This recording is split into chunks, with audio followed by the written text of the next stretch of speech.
बघ ऐक कसं आहे, मुळातच मी ज्या नाटकापासून सुरुवात केली ना हं. ज्यादा कदाचित, ते मुळातच एक कॉन्ट्रोवर्शियल नाटक होतं. कळलं का?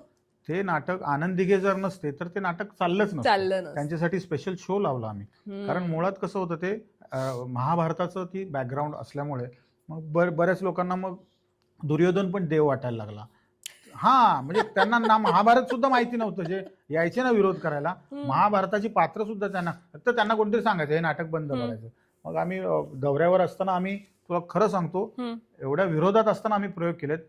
बसच्या ज्या काचा असतात ना त्याला आम्ही बॅगा वगैरे लावून प्रवास करायचो, की कधी कुठून दगड येईल माहिती नाही. कळलं का?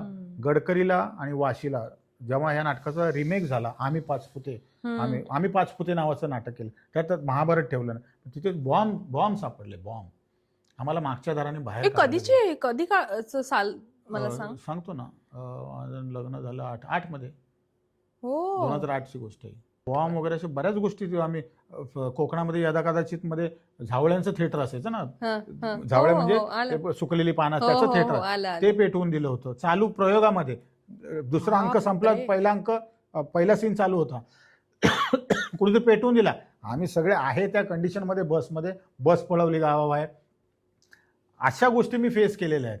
त्यामुळे कॉन्ट्रोवर्सी आमचं खूप जुनं नातं आहे तसं. मला आता काही फॅन मोमेंट्स असतील कॉम्प्लिमेंट्सच्या, जे तुझं काम पाहून तुला, कारण तीच तर तुमच्यासाठी सगळ्या कलाकारांसाठी प्रेक्षकांची पोचपावती असते. तर अशा काही आठवणीतल्या फॅन मोमेंट्स मला तुला आठवत असतील तर. फॅन मोमेंट्स म्हणशील तर मी ना वाईमध्ये मी आणि अरुण कदम एक सिनेमा करत होतो. सुभाष फडके ठाण्याचे आहेत दिग्दर्शक त्यांचा. आणि ना आम्हाला हॉटेल टू सेट आम्हाला एक गाडी असायची रोज सोडायला आणायला. तर आमचे ड्रायव्हर पण फिक्स असायचे. तर शेवटच्या दिवशी ते ड्रायव्हर मला भेटले आणि म्हणाले की सर तुम्ही आमच्या गावात जरा येता का, गणपती चालू आहेत. म्हटलं कशाला, म्हटलं वेळ नसतो रे आता, आज रात्री म्हटलं निघणार आम्ही, आपण या ना, तुम्हाला काय ते दाखवायचं. म्हटलं काय दाखवायचं, तर तुम्ही ते 9 वर नाटक केलं होतं ना. म्हटलं हो. आणि 9 वरच्या त्या काळात सीडीज निघाल्या होत्या आणि त्या एवढ्या पॉप्युलर झाल्या होत्या ना नाटकांमध्ये. नंबर 1चं नाटक होतं 9 वर, ज्याच्यात माझ्या 10 भूमिका होत्या. तर त्याच्यामध्ये ना एक मास्तराचं कॅरेक्टर होतं 9 काय गंमत केली मी, असं ते कॅरेक्टर बोलायचं. कळलं का? त्यामुळे ते ना इंटरव्हल नंतर पात्र होतं, पण ते पात्र आणि तो सीन बघण्यासाठी ना लोक इंटरव्हलला पण तिकीट काढून यायचे. एवढा तो पॉप्युलर तो मास्तर तो झाला होता.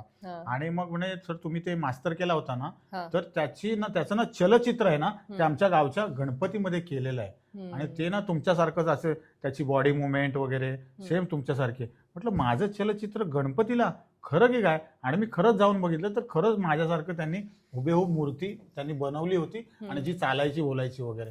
So this is a very fan moment, म्हणजे फारच म्हणजे मनाला लागणारा होता. आणि तो खूप माझा तो तरुणपणाचा काळ होता खूप. म्हणजे तेव्हा नवरा माझा नवसाचा सुद्धा नव्हता. हे नाटकाची फॅन होते, नाटकाचे. म्हणजे नाटकाचे फॅन मिळणं खरंच खूप कठीण असतं. कळलं का? आणि त्याच गावामध्ये एक ज्योतिषी होते, तर ते कम्प्युटराइज ज्योतिषी होते ते.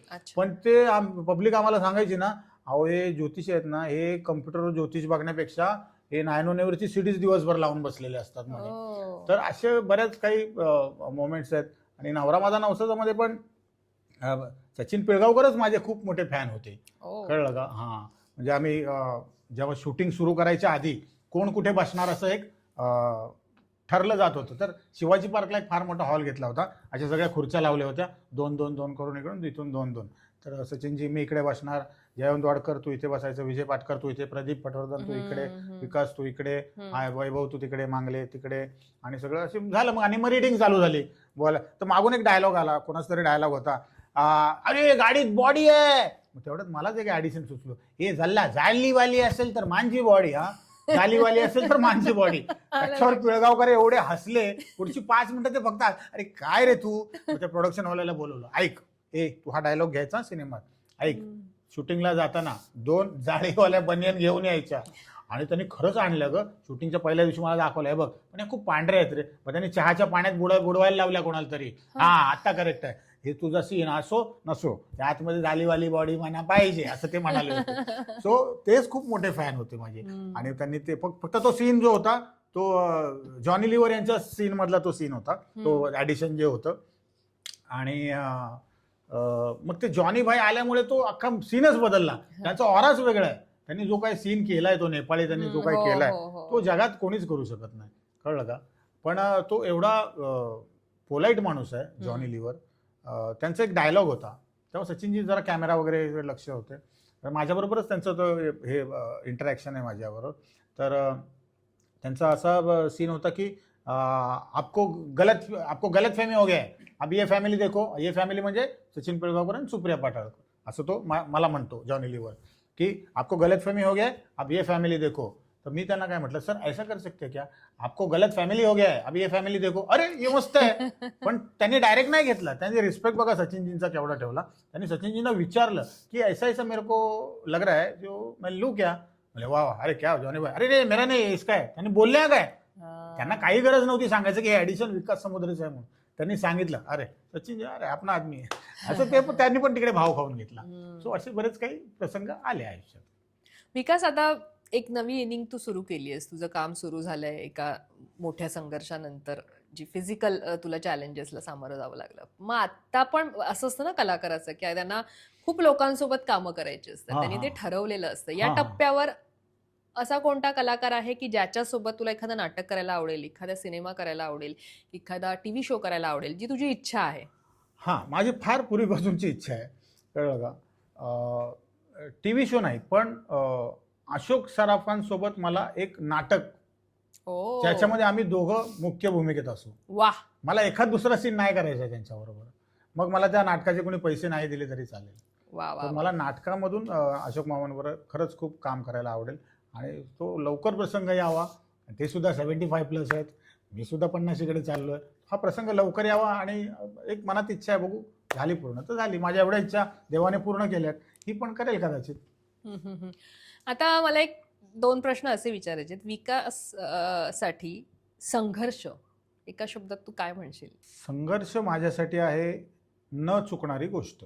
म्हणजे असावी लाईफमध्ये, असावीच. हे बघा सिंपल आहे.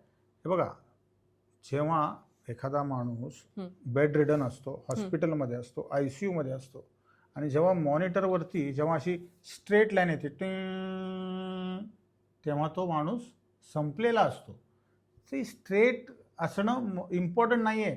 हा जोपर्यंत ECG तुमचा असा अप्स डाऊन चालत नाही ना, तोपर्यंत माणूस जिवंत नसतो. आणि हे अप्स अँड डाऊन्स तुमच्या लाईफमध्ये जोपर्यंत आहेत तोपर्यंत तुम्ही जिवंत आहे. फक्त या अप्सला तुम्ही कसं घेता, या डाऊन्सला कसं तुम्ही घेता, तुम्ही पुन्हा अप कसं जाता, हे सगळं तुमच्या हातामध्ये आहे, तुमच्या कर्तृत्वामध्ये आहे, तुमच्या वागणुकीवरती आहे, असं माझं प्रांजळ मत आहे. एक शेवटचा प्रश्न असा की आज ज्या पद्धतीनं तुझ्या आयुष्यात तुझी बायको, तुझी फॅमिली तुझ्यासोबत उभी राहिली, काही लोकांविषयी तू बोललास मुलाखती दरम्यान, ते तुझ्यासोबत उभे राहिले, पण ती एक शक्ती असते की जी तुम्हाला कायम सपोर्ट करत असते. दैवी शक्ती, देव म्हणतो आपण ज्याला, की त्याच्या ह्याच्या देव तरी त्याला कोण मारी. आणि म्हणून आज विकास आमच्या समोर आहे. सो त्या अध्यात्माविषयी, त्या देवाविषयी, त्या न दिसणाऱ्या शक्तीविषयी, पण तिच्या ताकदीविषयी विकासला किती महत्व आहे, तो त्याच्याकडे कसं पाहतो? ऑफकोर्स हे सगळं जे काय घडवून आणलंय ते परमेश्वरानेच घडवून आणलंय. आपण फक्त बघत असतो की ह्या माणसाने हेल्प केली, त्या माणसाने हेल्प केली, पॉलिटिक्समधून इथून हेल्प केली, बॉलिवूडमधून इथून केली, मराठी फिल्म इंडस्ट्रीमधून, कुटुंबामधून ह्याने हेल्प केली. पण हे सगळे जे घडवून आणत असतो ना, तो परमेश्वरच असतो. हे माणसाचं काम नाही आहे, कळलं का. एखादी चुकीची गोष्ट होत असेल ना, चुकीची गोष्ट, ही दानव करत असतो किंवा सैतान करत असतो. पण या ज्या चांगल्या गोष्टी तुमच्या आयुष्यामध्ये घडत असतात ना, हे मानव फक्त त्याचा एक हे काय म्हणतात सहारा आहे, कळलं का, माध्यम आहे. ते माध्यम, हे सगळं जे काय घडवून आणत असतो ते तो परमेश्वरच करत असतो. आणि परमेश्वरामध्येच एवढी शक्ती आहे की जो मेलेल्यातून एखाद्याला वाचवू शकतो, त्याला पुन्हा पायावर उभा करू शकतो, त्याला त्याच्या कुटुंबासाठी आणि समाजासाठी अवेलेबल करून देऊ शकतो. हे फक्त ती दैवी शक्तीच करू शकते आणि हे परमेश्वरच करू शकतो. आणि माझा परमेश्वरावर पहिल्यापासून विश्वास असल्यामुळे त्याने माझ्या कुटुंबाच्या प्रार्थना ऐकल्या आणि आज मला त्यांच्यासाठी अवेलेबल केलेलं आहे, असं माझं प्रांजळ मत आहे. निश्चित. आणि निश्चित आत्ता तू जो अवेलेबल शब्द वापरलास तो मुलाखतीच्या शेवटी मी तेच म्हणेन की आता विकासही आपल्याला दिसण्याच्या माध्यमातून अवेलेबल लवकरच होतोय किंवा होईल किंवा त्याचं काम सुरू आहे. त्यामुळे हा जो प्रश्न होता आपण इंटरव्ह्यूच्या सुरुवातीला घेतला की विकास समुद्रे सध्या काय करतोय, तर विकास समुद्रे खूप काही करतोय आणि आता लवकरच तो अवेलेबल होईल हो. प्रेक्षकांच्या काय म्हणतात एक आपण सेवाच करत असतो आपल्या Yes, yes, अभिनयाच्या definitely, माध्यमातून. 100%. त्या सेवेसाठी तू लवकरच प्रेक्षकांसमोरही येशील. नक्कीच नक्कीच मलाही खूप आवडेल प्रेक्षकांसमोर पुन्हा एकदा यायला. मी म्हटल्याप्रमाणे एकदम फटकन नाही होणार आहे या गोष्टी. हळू करत मी ज्या प्रकारे सुरुवात केली होती त्याच प्रकारे मी पुन्हा एकदा सुरुवात करणार आहे. अचानक वन नाईट स्टार मी पुन्हा नाही होणार आहे, पण मी तुमच्या भेटीला अवश्य हळूहळू करत मी नक्कीच येईन आणि तुमचे आशीर्वाद असेच माझ्या पाठीशी असू द्या.